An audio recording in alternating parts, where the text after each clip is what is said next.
Hello, everyone. Welcome back in Road to Retirement podcast at Brookside Financial. I'm Tony Marlette Jr. Along with me, estate planning extraordinaire Zach Padden at Anselmo and Company. And also joining us today as a special guest, Gradient Investments portfolio manager Kyle Bergacker is on the show. We'll talk about a couple of the portfolios that Kyle manages, some market trends that we're seeing right now, and really whatever else comes to mind. So Kyle, welcome. Thanks for joining us. Thanks. All right. So just starting off here, how long have you been in the business for? Yeah, so I've been around since 2007. Started actually a financial advisory practice. Built a pretty substantial book of business through the financial crisis. Clients were not getting served at that point. Their portfolios were cutting in half, and you were not having the Morgan Stanley advisors, the Ed Jones people calling their clients. So it was a good opportunity at that point in time to build a book. So I did that for a few years, and then sold that practice in 2011 and wanted to do more of the buy side institutional money management. So the rest is history from there. So I've worked at a few colorful places: Oppenheimer Funds, which is now Invesco, Columbia Threadneedle, which is the money management arm of Ameriprise Financial, and then the Royal Bank of Canada as well. Okay. Yeah, that's when I started in the business too, was right around the global financial crisis. It was definitely an interesting time to learn. I mean, there's one thing about, learning from a book. There's other things about learning when the market's collapsing and people are worried about the money market's breaking $1, like when it's actually happening live right in front of you. Mm-hmm. So, all right, good. Go ahead, Zach. I was just going to say, to add to that, I feel like it's so easy to look at the textbooks and be like, oh, here's what I'm supposed to do. But when somebody's coming to you, this is their life savings and retirement plan, and it's getting tanked, it's a lot different. They clearly are putting all their trust in you to help them right the ship. So that would be an interesting time to be learning on the fly. Mm-hmm. Yeah, that's definitely when stuff gets real. So part of the portfolio that you manage, Kyle, the G40I and the G50 with Gradient. G40 is international. G50 is a stock bond approach, dividend stocks. One thing that I keep getting asked about too, when we're talking to clients about investing, what if interest rates are dropping? And I know it's not like a pound for pound, dollar for dollar drop with prime rate. If interest rates are dropping, what can we expect from dividend stocks going forward? Because they have lagged the market over the last few years. Yeah, so there's a couple things. Historically, when the Fed lowers rates, usually what you see is a cascade effect where that rate compression happens and your hunt for yield kind of intensifies because there is no yield left in the credit markets. And so what you see is a rotation back into more value-oriented stocks, which are usually kind of those stodgy, old world, more cyclical manufacturing. The blue chips, as we call them. The blue chips, right? So they typically pay a dividend, and usually when when the Fed funds cut and they go on a loosening cycle, usually you see value stocks and subsequently dividends start really working. Yeah, and those are sometimes the more reliable ones, like you mentioned, the ones that people go to if the market's dropping or interest rates are dropping. It is really interesting. And then the international portfolio, the G40 with Gradient, was trying to look into the international stocks here. They've done really well over the last year, and if I'm not mistaken, it looks like the portfolio has maybe, if only a little bit, outpaced some of the international indexes. But with international stocks, there's obviously always a little more volatility involved. Why is that? Even with some of the larger, more well-known international companies, you still have a lot more volatility when it comes to international investing.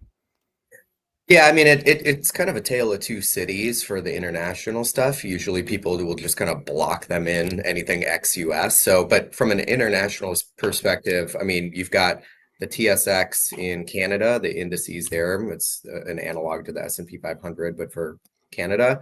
You have the Stock 600, which is, basically continental Europe. And then you've got other, developed markets. So those from a volatility kind of risk standpoint are much more muted than, say, emerging markets, frontier markets. So people gain exposure through those, like an EEM, an iShares MSCI Emerging Markets Index. And to your point, those emerging markets are very volatile. They're about double the amount of volatility, the amount of risk that you're going to see relative to the S&P 500. So with more risk comes more expected return. So adjust your expectations and time horizons accordingly. It's not for the weak-willed. Sure.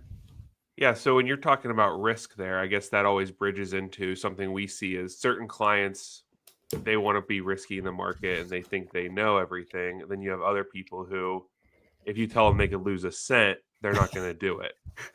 So how do you always manage expectations, I guess, when you're discussing things? Yeah, I think it boils back down to the questions you're asking every day when you meet with clients, and that is, um, what's the money for?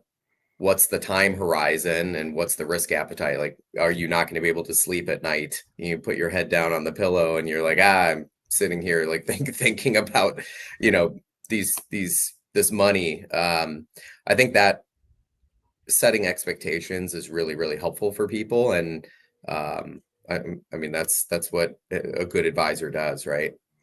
Yeah, and I tell people when we're going through the risk tolerance, it's not, these aren't just like, we're not going to hold you to these questions. I would just want to put some context into these concepts. So, if we look at this and it says right on there, if you lose X amount, how would you react to that? Because we saw this year, our firm does taxes. Zach does estate planning. Our owner is an estate planning attorney as well.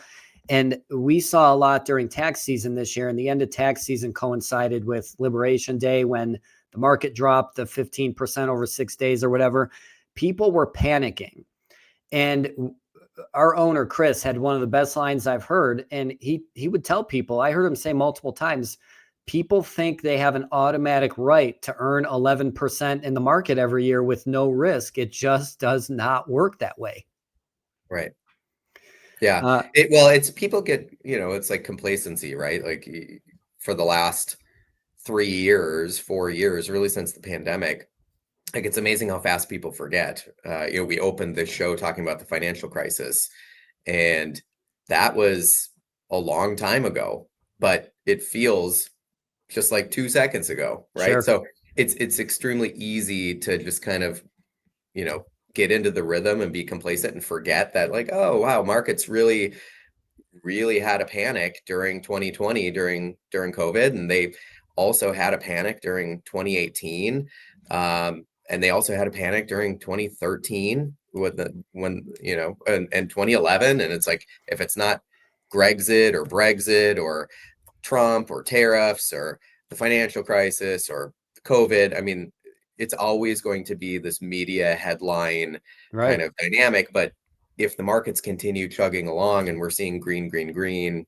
up 20, up 30, up 10, people just, they forget. Right. I feel like the last 5 years we've seen, at least it's become more mainstream where people are like, I'm going to be a day trader. And they put all their Yeah. eggs in one basket. What's your thoughts on people thinking that they can outpace this market by just doing one stock at a time, buying and selling? And I mean, what are you seeing with that? Yeah, I mean, that's an extremely interesting topic to me personally. I have spent a lot of time looking, probably not nearly enough to put pen to paper and like actually ferret out the ideas, but I think there was a structural change in the marketplace driven by COVID. And the reason I say that is, if you look at net money flow, like people actually putting money into the stock market and where it's going, all the way from 2000 to 2020, it was kind of like index funds, and you'd have your 401k money, and you'd have the monies that just kind of like follow a nice steady stream, and most of it's institutional buying from Goldman Sachs and JP Morgan and etc. 2020 comes along, and a variety of things happened. People are at home. They have a ton of time on their hands. You can't go to the casino. You can't go do pull tabs if you're in the Midwest. You can't do things that maybe are an excitement, kind of a dopamine hit. And at the same time, you have this confluence of technology adoption, right? So in the early 2000s, like your iPhone didn't exist, and trading platforms in the web weren't the same way. To do a trade, it was $18 of commission one way, right? Like I remember crazy. those days. Yeah. I do too. So, and some places still have that on their platform, which is nuts. That being said, in 2020, what you see is the rise of Robinhood and other things on your phone, where it's always on demand. It's the memification, the themification, gamification of trading, and a lot of it is, linked, kind of ticked and tied with YouTube and the internet and Instagram and TikTok and that kind of thing. People live stream their trading on the internet. Like we can go and pull it up right now if we wanted to. So it is an interesting dynamic, and the shift in risk appetite, I think, is directly related to that always on kind of gamification of these things. I mean, just yesterday, if you saw the Beyond Meat stock, I mean, that stock was up 1,400% in the last, just in the last few days. It is not healthy. It is intriguing. It's very interesting to see how the market dynamics are, but I think the other thing, kind of to wind this down, is options trading, right? So again, that kind of gambling, which is ironic because options were never meant to be used as a gambling. They were designed They're as supposed to be safe. Right. They were supposed to be an insurance policy effectively. But you think about the rise of 0-day options, like 0 DTEs, like you can look at the data, which we have, and you can say, okay, 2020 was a very stark shift in the rise, the volume in options trading for retail clients, like quintupled. Like it went dramatically higher, and it's never returned to normal. So we're in a kind of, an Aldous Huxley's Brave New World. Like this is a different environment than we've been in before. And I think it's not an evolution, it's a revolution of the retail investor. Yeah. So that being said, to conclude that's why I think advisors now are more critical than ever before, because that emotional kind of psychological behavioral finance loop that people get into, it's a dangerous time. I had somebody tell me yesterday or the day before when gold was down that they want to, they made a casual comment about, oh, well, I'm glad I'm not invested in gold. It was one day it was down. I mean, how much is it up over the last 2 years? And people only have this recency bias where Right. they're just like, wow, I'm glad I didn't get splattered on that. But you would have been up every day for the last 2 years, roughly, just as like a net. On the pickers market, you guys mentioned, you talked about market caps and the top 10 market caps. We've all seen the stats about, and I've seen them. I thought this was interesting in the 90s and in the first decade of the 2000s.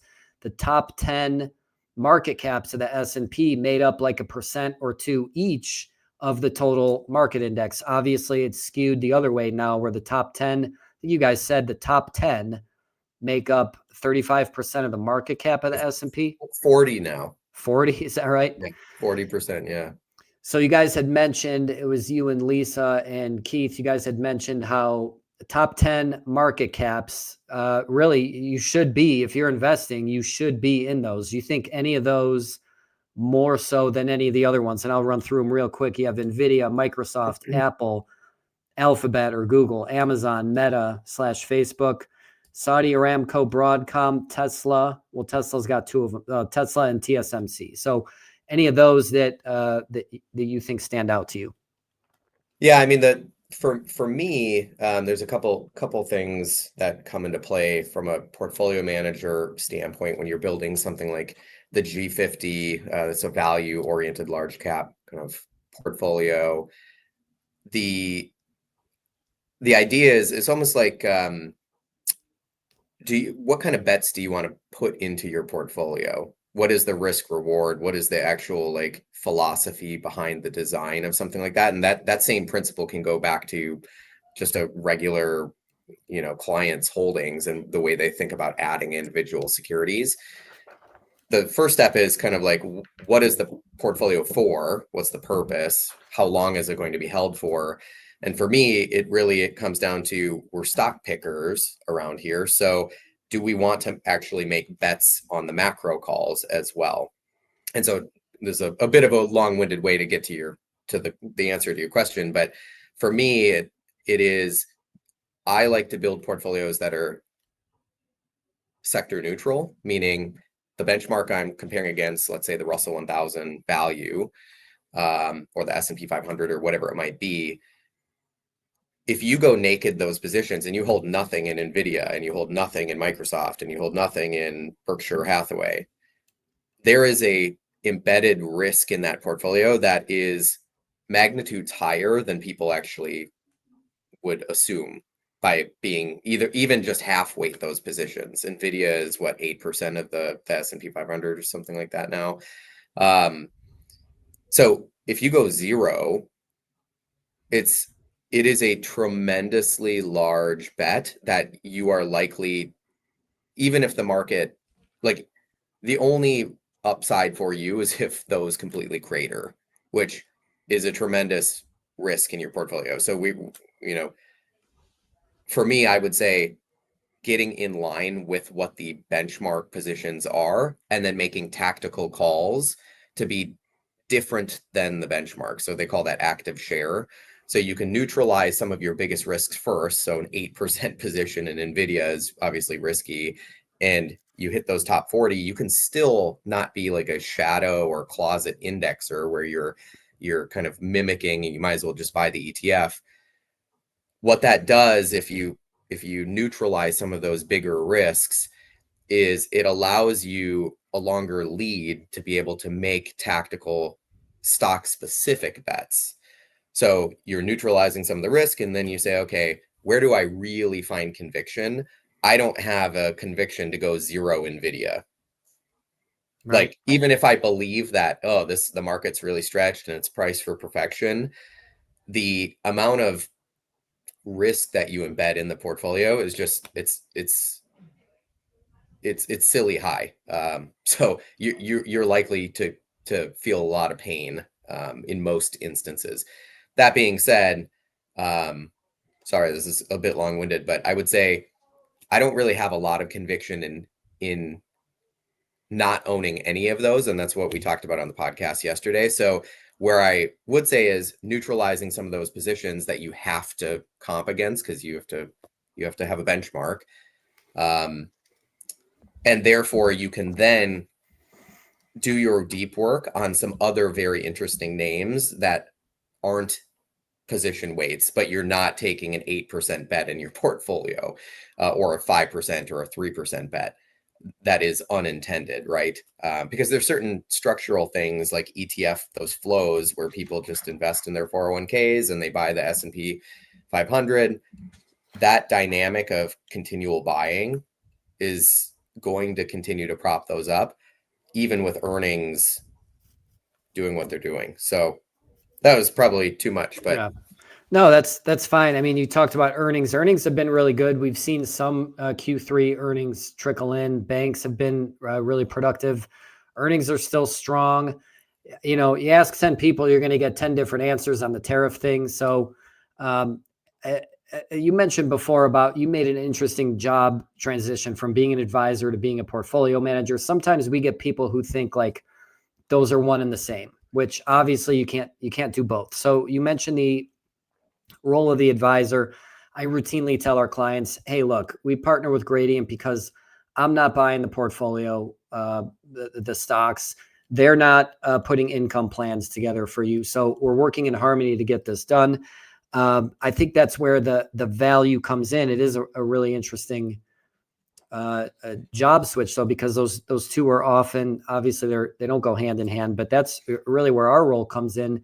Is you manage the portfolio, you manage the assets. We're essentially the quarterback of the whole thing, putting the income plan together, making the recommendation high level as far as what portfolio to go into. So we're really glad to have you guys as partners. Yeah, likewise, for sure. Yeah. And then we talked about our earnings and everything like that. Markets have been good. And then I've always wanted to ask this, how much actually is beating the market on your mind as a portfolio manager? Yeah, it's a great question. And I think the answer varies radically depending on who you ask. So if you're asking a hedge fund manager, it's going to be, in many cases, absolute return, right? So it's going to be infinity, whatever the number is, to the moon, little rocket ship emoji, right? For long only, more traditional buy side investment managers like us, you are again looking to target a particular outcome, a style. So whether that is international investment, large cap, small cap, mid cap, there's a particular flavor. So you said it exactly right. You're the quarterback. And so when you're trying to put an allocation, a plan together for clients, you have to think about their long-term goals. So the plan that you put in place for somebody who's 82 years old versus somebody who's 22 years old is going to be very, very, very different. And the tools that you use are going to be very different. You're not going to use a hammer, the S&P 500 for every client. They're both getting Bitcoin. Yes, right. They're probably getting Coinye or something like that, right? More risk. But to that point, for me, outperforming the market, my market in my strategies depends on the strategy. So I'm the portfolio manager on the G40I, which is the international strategy. We hold 40 names. That's where the 40 comes from. The G is for gradient. The G50 is a 50 stock equally weighted value large cap strategy. And when I say large cap, we're talking anything really $2 billion up to, trillion plus. It's kind of like a mid cap, some of those lower large caps. Yes, right. Yeah. So people don't really realize in the Russell 1000, it's 1,000 largest US companies, and people anchor to Apple and Microsoft and, those really huge companies. But, a couple $1 billion still fits in that 1,000 company index. So, and then last but not least is the contrarian choice. So that is a ultra concentrated Buffett deep value. We're making big bets in 8%. We've got an 8% position in Citigroup, for instance. We're making big bets, and outperformance would be each of those strategies have different benchmarks. And so we are targeting each of those different flavors to outperform. So it would be, 100 to 500 basis points of outperformance would be like a really good solid win. And it, for the contrarian, because that's really concentrated, we're up, I think since I took that strategy over earlier this year, because I'm relatively new to the shop, we're up, I think, over 10% above our benchmark this year, which is very unusual. It's because it's the concentrated versus the G50, not concentrated like that. So outperformance would be, a couple hundred basis, like 1% or 2%, right?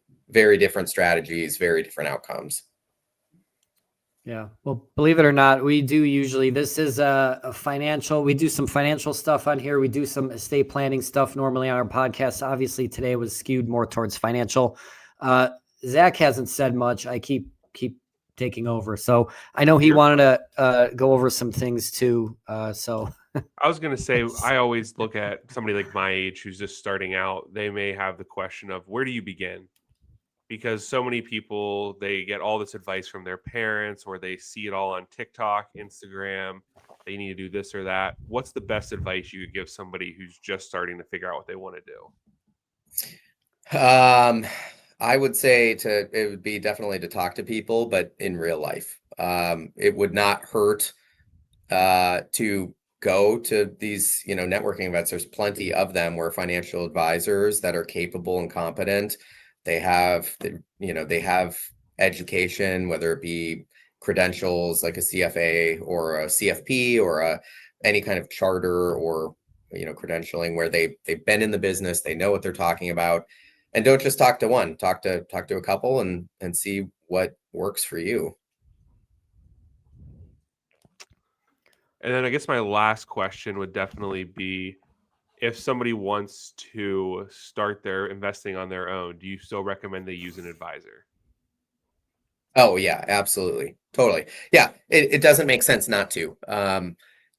Advisors are not, I think that's a common misnomer. Advisors are viewed as, oh, it's just my stock guy, or it's, just my bond guy or whatever, like a broker from like the movie Wall Street.